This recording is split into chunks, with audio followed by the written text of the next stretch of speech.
Called death cafes, groups of people getting together to talk about death. And believe it or not, they're happening all over the world, including right here in Cleveland. News Channel 5's Kristen Volk was at a local death cafe tonight. And Kristen, what was it like? Danita, the conversation was far from negative or morbid. Rather, people talked about a variety of topics. Some were personal stories about death, others had to do with social media and the deceased.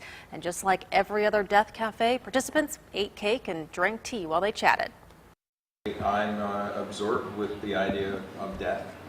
I just don't really want to get that close to it. In the past few years, Gary Bowman and Ruth Herzak have lost about a dozen family members and friends. They believe at this point he couldn't survive the procedure. Nearly 2 weeks ago, Wayne Ryan's father had a heart attack. Doctors said he's too elderly to put a stent in his artery. For me, there was a real strong sense of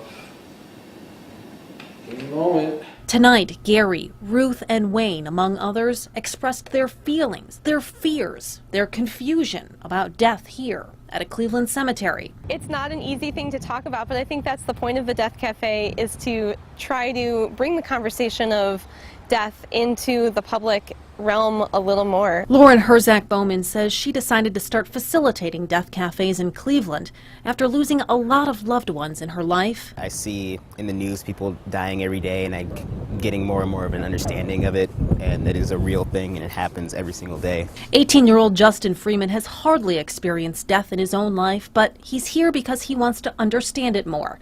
And that's why others are here too.